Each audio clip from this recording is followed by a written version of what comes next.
ಕರುನಾಡು times ಚಾನೆಲ್ನಲ್ಲಿ ಸುದ್ದಿ ಮತ್ತು ಜಾಹೀರಾತು ನೀಡಲು ಈ ನಂಬರ್ಗೆ ಕರೆ ಮಾಡಿ. ಏನ್ ಮಾಡ್ತೀರಾ? ವಾಸನೆ ಕಮ್ಮಿ ಮಾಡೋಕೆ ಏನ್ ಮಾಡಿದ್ದೀರಾ?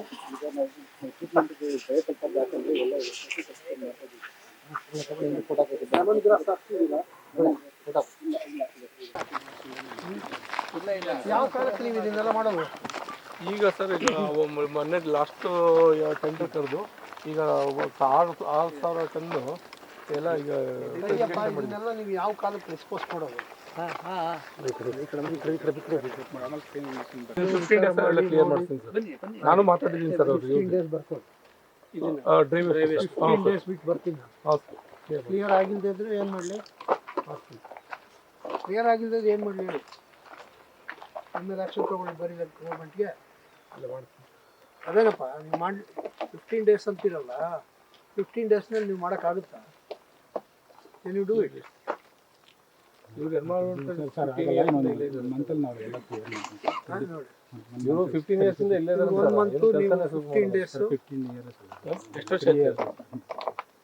ಆಯ್ತಪ್ಪ. I will give you 2 months time. Okay sir. 2 ತಿಂಗಳೊಳಗೆ ಡ್ರೈ ವೇಸ್ಟ್ ಇಟ್ಕೊಡ್ತಿದ್ದೆ. ಆಯ್ತು.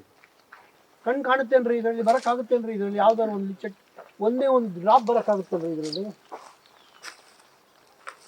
ಲಿಚೆಟ್ ಟ್ಯಾಂಕ್ ಮಾಡೋದು ಉದ್ದೇಶ ಏನಪ್ಪ? ಈಗ ಅಲ್ಲಿ ಸೋರುತ್ತಲ್ಲ, ಎಲ್ಲೋಗ್ತಾ ಇದೆ ಅದು?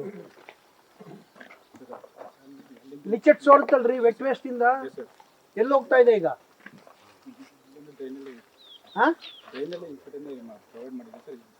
ಎಲ್ಲಿ ಹೋಗ್ತಾ ಇದೆಯಪ್ಪ? ಎಲ್ಲಿದೆ ತೋರಿಸ್ತೀನಿ. ಈ ಟ್ಯಾಂಕ್ ತಗೊಂಡು ಏನು ಮಾಡಬೇಕು? ಇದು ಟ್ಯಾಂಕ್ ತಗೊಂಡು ಏನು ಮಾಡಬೇಕು? What is the use purpose of this tank? ಇಷ್ಟೆಲ್ಲ ತಲೆಗೆ ಬರುತ್ತೆ ನಿಮಗೆ, ಮನೆಗೆ ಹೋಗ್ತೀರಾ ಕೇರ್ ತಗೊಂಡೇ ಇದ್ರೆ ಗೊತ್ತಾಯ್ತಾ? 2 ತಿಂಗಳೊಳಗೆ ಕೇರ್ಫುಲ್ ಆಗಿ ಎಲ್ಲ ನೋಡ್ಕೊಂಡು ಮಾಡದೇ ಇದ್ರೆ ತಲೆ ಅಲ್ಲಾಡ್ಸೋದ್ರಲ್ಲ 2 ತಿಂಗಳು ಆದ ತಕ್ಷಣ ಬರ್ತೀನಿ ನಾನು. ಮಾಡಿದ್ರೆ ಮನೆಗೆ ಕಳಿಸ್ತೀನಿ ಗೌರ್ಮೆಂಟಿಗೆ ಬರೆದು.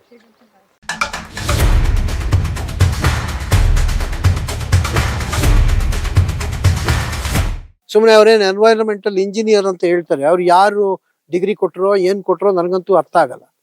ಅವರು ಏನು ಇಲ್ಲಿ ಏನು ಕೇಳಿದ್ರು ಕೂಡ ಎಕ್ಸ್ಪ್ಲನೇಷನ್ ಕೊಡೋದಕ್ಕೆ ರೆಡಿ ಇಲ್ಲ. ನೀವೇ ನೋಡಿ, ಡ್ರೈನ್ ಇದು ಡ್ರೈನ್ ಮಾಡಿರೋ ಡ್ರೈನ್, ಅಲ್ಲಿ ಲಿಚೆಟ್ ಎಲ್ಲ ಲೀಕ್ ಆಗ್ತಾ ಇದೆ ವೆಟ್ ವೇಸ್ಟ್ ಇಂದ. ಅದು ಹೋಗೋದಕ್ಕೆ ಜಾಗ ಇಲ್ಲ. ಹೋಗೋದಕ್ಕೆ ಜಾಗ ಇಲ್ದಿದ್ರೆ ಅದೇನ್ ಮಾಡುತ್ತೆ? ಎಲ್ಲಿ ಜಾಗ ಸಿಕ್ಕುತ್ತೋ ಅಲ್ಲಿ ಮಾಡ್ಕೊಂಡು ವೆಟ್ ವೇಸ್ಟ್ ಕೆಳಗೋಗಿ ಡ್ರೈ ವೇಸ್ಟ್ ಕೆಳಗೋಗಿ ನಿಂತ್ಕೊಂತಾ ಇದೆ. ಅದನ್ನ ಡ್ರೈ ವೇಸ್ಟ್ನು ಹಾಳು ಮಾಡುತ್ತದು, ಕೊಳಿಯಕ್ಕೆ ಶುರು ಮಾಡುತ್ತೆ. ಅದನ್ನು ಕೂಡ ಅಲ್ಲಿ ಡ್ರೈ ವೇಸ್ಟ್ ಹಂಗೆ ಬಿಟ್ರೆ ಅದು ಕೊಳಿಯಲ್ಲ. ಗಾಳಿಗೆ ಇದಕ್ಕೆ ಬೆಳಕಿಗೆ ಅದನ್ನ ಓಪನ್ ಬಿಟ್ರೆ ತಗೊಂಡೋಗೋ ತನಕ ಅದರಿಂದ ಏನು ಅಷ್ಟು ತೊಂದರೆ ಆಗೋದಿಲ್ಲ. ಆದ್ರೆ ಈ ಲಿಚೆಟ್ ಅದ್ರ ಕೆಳಗಡೆ ಹೋಯ್ತು, ವೆಟ್ಟಾಯ್ತು ಅಂತಂದ್ರೆ ಅದನ್ನು ವೆಟ್ ವೇಸ್ಟ್ಗಿನ್ನ ವರ್ಸ್ಟ್ ಆಗುತ್ತೆ. ಸುತ್ತಮುತ್ತ ಎಲ್ಲ ಜನಗಳಿಗೆಲ್ಲ ತೊಂದರೆ ಆಗುತ್ತೆ. ಇಲ್ಲೇನೆ ರಾಜೀವ್ ಗಾಂಧಿ ಬಡಾವಣೆ ಈಗ ಮಾಡಿದ್ದಾರೆ, ಅದು ಇವಾಗ ಹೋಗೋಣ. ಅದು ಎಷ್ಟು ಮಟ್ಟಿಗೆ ಮಾಡಿದ್ದಾರೆ ಅಂತ ನೋಡ್ಕೊಂಡೇ ಬಂದೆ ನಾನು. ಅಲ್ಲಿ ಏನು ಪ್ರಯೋಜನ ಇಲ್ಲ, ಸುಮ್ಮನೆ ದಂಡ ಮಾಡಿದ್ದಾರೆ ಹಣನ. ಒಂದು ಇದು ಚರಂಡಿ ಇಲ್ಲ ಮನೆ ಪಕ್ಕಗಳಲ್ಲಿ, ನೀರಿನ ವ್ಯವಸ್ಥೆ ಇದೆಯೋ ಇಲ್ವೋ ಗೊತ್ತಿಲ್ಲ. ಮನೆಗಳ ಪಕ್ಕಗಳಲ್ಲಿ ಎಷ್ಟು ಇದಿದೆ, ಶಾದ್ರೆ ಬೆಳ್ಕೊಂಡಿದೆ ಅಂತಂದ್ರೆ ಗಿಂಟೆಗಳನ್ನು. ಆ ಜನಗಳು ಕೂಡ ಅದಕ್ಕೆ ಬೇಕಿಲ್ಲ, ಅವರು ಹಂಗೆ ಬಿಟ್ಕೊಂಡಿದ್ದಾರೆ ಪಕ್ಕದಲ್ಲಿ. ಹಾವು ಪ್ರಾಣಿಗಳೆಲ್ಲ ಓಡಾಡ್ತಕ್ಕಂಥ ಇದು ಮಕ್ಕಳು ಮರಿ ಇರ್ತಕ್ಕಂಥ ಜಾಗಗಳು ಹಂಗೆ ಇದನ್ ಮಾಡಿದ್ದಾರೆ. ಅದಕ್ಕೆ ನಾನು ಹೇಳಿದೀನಿ, 2 ತಿಂಗಳು ಬಿಟ್ಕೊಂಡು ಬರ್ತೀನಿ. ಡ್ರೈ ವೇಸ್ಟ್ ಎಲ್ಲ ಖಾಲಿ ಆಗಿರ್ಬೇಕು. ವೆಟ್ ವೇಸ್ಟ್ಗೆ ಕರೆಕ್ಟ್ ಆಗಿ ಮೈಸೂರಿನಲ್ಲಿ ಹೋಗಿ ಅದನ್ನ ಪರಿಶೀಲನೆ ಮಾಡ್ಲಿ. ಲೆಮನ್ ಗ್ರಾಸ್ ಅಂತ ಸಿಕ್ಕುತ್ತೆ, ಅದನ್ನ ಹಾಕ್ಬೇಕದು, ಸ್ಪ್ರೇ ಮಾಡ್ಬೇಕು. ಮೇಲ್ಗಡೆ ಪ್ಲಾಸ್ಟಿಕ್ ಇಂದು ಇದನ್ನ ತಗೊಂಡು ಹೊದ್ದಿಸ್ಬೇಕು. ಅವಾಗ ನೊಣಗಳು ಎಲ್ಲಿ ಅದರಿಂದ ಉತ್ಪತ್ತಿ ಆಗಿದ್ದು ಅಲ್ಲೇ ಸಾಯ್ತವೆ ಅವು. ಇಲ್ಲ ಅಂತಂದ್ರೆ ಬೇರೆ ಒಂದು ಹುಳುಗಳು ಬರುತ್ತವೆ, ಆ ಹುಳುಗಳನ್ನ ತಗೊಂಬಂದ್ ಬಿಟ್ರೆ ಇಲ್ಲಿರೋ ನೊಣಗಳನ್ನ ತಿಂದು ಅವು ಸತ್ತೋಗುತ್ತವೆ. ಆ ಒಂದು ಮೆಕ್ಯಾನಿಸಮು ಎಲ್ಲ ಇದೆ.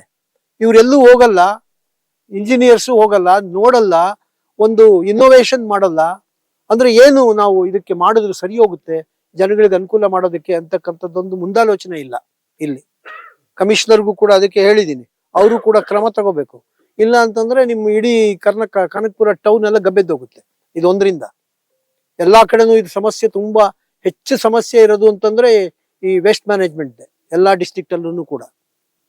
ಸೊ ಇಷ್ಟು ಇದಾಗಿದೆ. ಇದ್ರ ಬಗ್ಗೆನೂ ಕೂಡ ಇವಾಗ ಸುಮೋಟೋ ಕ್ರಮ ತಗೋತಾ ಇದ್ದೀನಿ. ಸುಮೋಟೋ ಕ್ರಮ ತಗೊಳ್ಳೋದು ಅಂತಂದ್ರೆ ನಾವೇನಪ್ಪಾ ಅಂತಂದ್ರೆ ಏನೇನು ಇಲ್ಲಿ ತೊಂದರೆಗಳಿದೆ ಅದನ್ನೆಲ್ಲ ಪಾಯಿಂಟ್ ಮಾಡ್ಕೋತೀವಿ, 1 2 3 4 ಅಂತ ಮಾಡ್ಕೊಂಡು ಅದಕ್ಕೆ ಸಮಸ್ಯೆ ಪರಿಹಾರ ಮಾಡೋದಕ್ಕೆ ಏನೇನು ಕ್ರಮ ತಗೊಂಡಿದ್ದೀರಾ ಅಂತಂದು ಅವ್ರನ್ನ ಕೇಳ್ತೀವಿ. ಕ್ರಮಕ್ಕೆ ಏನೇನ್ ಬೇಕು, ಒಂದ್ ವೇಳೆ ಹಣದ ಅವಶ್ಯಕತೆ ಇದೆಯಾ, ಏನ್ ತೊಂದರೆ ಇದೆ ಅಂತಂದು ಕೇಳಿ ಅದಕ್ಕೆ ಸರ್ಕಾರಕ್ಕೂ ಕೂಡ ರೆಕಮೆಂಡೇಶನ್ ಅನ್ನು ನಾವು ಕಳ್ಸಿಕೊಡ್ತೀವಿ ಇವತ್ತಿನ ದಿವಸ.